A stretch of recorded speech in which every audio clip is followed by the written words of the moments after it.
90% of the strength you think you lost after 50, you didn't lose it. You just stopped testing for it. There are 3 simple exercises your body still remembers. You've been avoiding all 3 and calling it training smart. The first one is about to call your bluff. Exercise 1. Pull-up. The pull-up isn't just an exercise. It's the first of 3 tests that decide whether you get back that 90%. Not of your chest, not of your arms. It tests whether you can still move your own body weight through space using your back to do it. No machine asks that question. Only gravity does.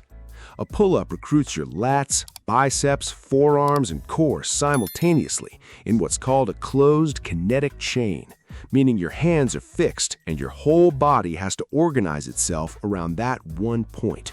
No other body weight movement demands that much coordination from that many muscle groups at once. That's exactly why it carries so much weight in this recovery. It doesn't just build one muscle, it rebuilds an entire system at once. Here's what actually happens after 50, and it's not what you think. You don't lose the strength to pull first, you lose the coordination to pull it all together. Your nervous system forgets how to fire that entire sequence, lats, biceps, core, grip, as one unit, years before any single muscle in that chain actually goes weak. That's neuromuscular decay. It's quiet, it's invisible on a scale, and it doesn't show up when you flex in the mirror. This is exactly why a man who's been doing lat pull-downs 3 times a week for a decade still fails his very first pull-up attempt. The machine isolates one muscle. The bar demands all of them, working together, under his own control. And that difference, isolation versus integration, is a large piece of where your 90% actually went. Not age, not muscle loss, a system that stopped being asked to work as one. Machines can maintain the illusion of strength. A stack of plates going up doesn't mean your body can still organize itself to lift you. The pull-up strips that illusion away in about 4 seconds. You don't need to jump straight to a full pull-up today. Nobody does. What you need is to remind your nervous system that the pattern still exists in there somewhere, dormant, not gone. Dead hangs rebuild grip and shoulder stability. Negative reps, lowering slowly from the top, rebuild the eccentric strength first. Banded-assisted reps let you practice the full pattern under reduced load. Pick one, not all 3. One, and start speaking that language to your body again, consistently, before you try to prove anything. Because here's the part most men skip past. This isn't about ego, it's about diagnosis. If you can't do a single pull-up right now, that's not a verdict on your age, it's data. It tells you exactly where the disconnect is and exactly where the first slice of that 90% is waiting to come back. 1 test down, 2 to go, and the next one is going to expose something you've been quietly getting away with for years, until now. Exercise 2. The push-up. The push-up is the second slice of your 90%, and it tests something the pull-up never touched. The pull-up asked if you'd still pull your weight. The push-up asks something different. Can you push with control and stay stable while you do it? A push-up isn't just a chest and triceps exercise. It's a scapular stability test and a core strength test, both happening at the same time, in a plank position, under dynamic load. Most men have never thought of it that way. They think of it as a number. 20 reps, good. 10 reps, getting old. That number is hiding the real story. After 50, most men lose scapular stability before they lose raw pushing strength. Not after, before. That stability depends on small stabilizer muscles around the shoulder blade, muscles that almost never get trained unless you're doing a push or pull pattern with your full body weight involved. Bench press doesn't train them the same way. Neither does a machine chest press. This is why a man can bench press his own body weight at the gym, then collapse on his 10th push-up at home. The bench supports him, the floor doesn't. Bench press removes the exact demand that makes the push-up valuable in the first place, the requirement to stabilize yourself while you move. So when that stability erodes quietly for years, nobody notices, not until the shoulder starts complaining during something as basic as reaching overhead or reaching behind for a seatbelt or throwing a ball with a kid or grandkid. That's not getting older, that's an unpaid bill from a stability pattern you stopped practicing a decade ago. Recovering the push-up recovers more than a number on a rep count. It recovers the shoulder stability underneath every single pushing motion your day already asks of you. Opening doors, moving furniture, catching yourself if you trip. Start on an incline if the floor version isn't there yet.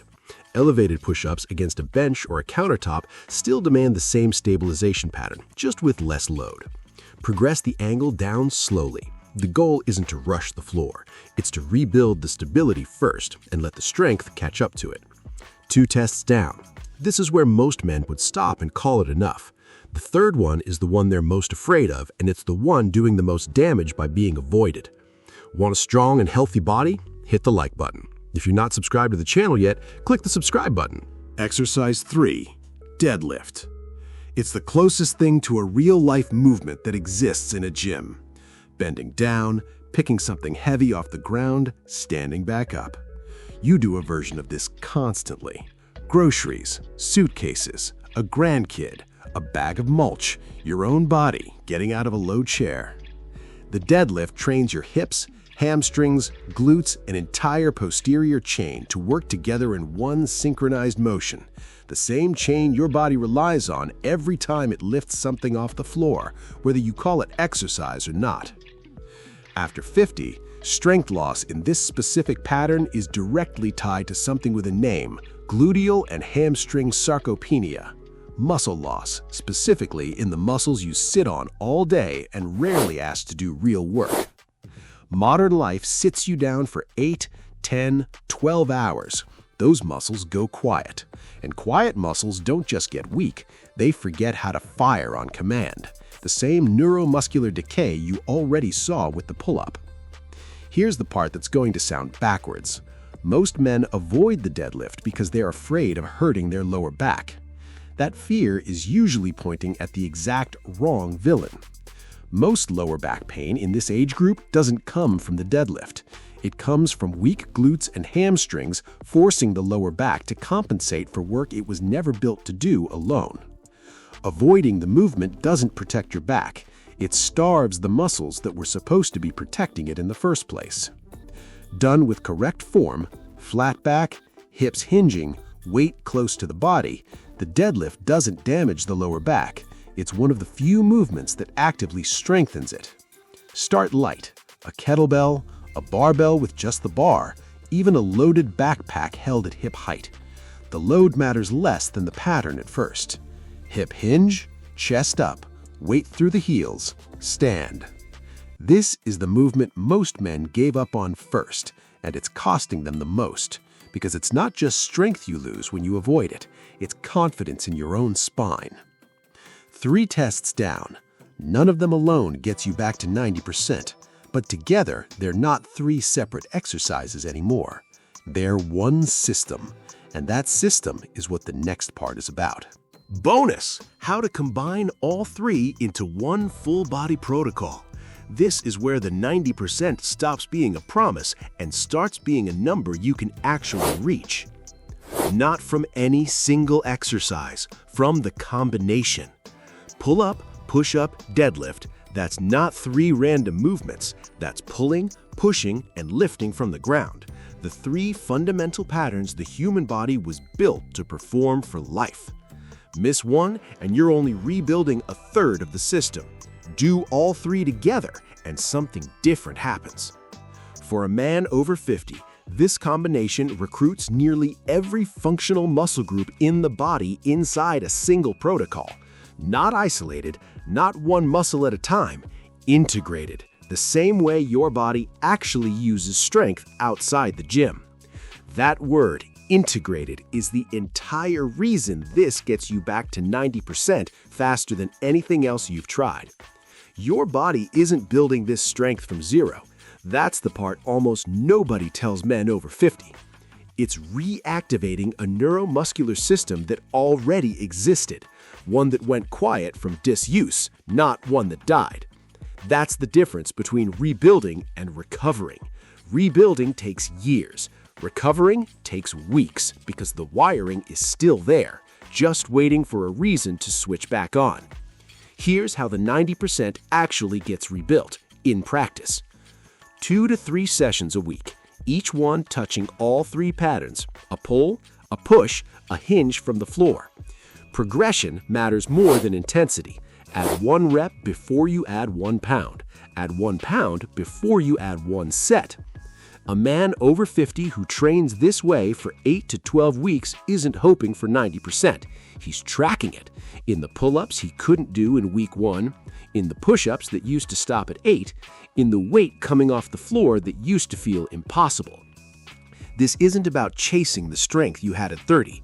It's about proving your body never actually forgot how to be that strong.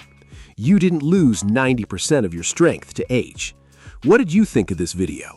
Drop your honest opinion in the comments. I actually read everything. Hit the like button. If you're not subscribed to the channel yet, click the subscribe button.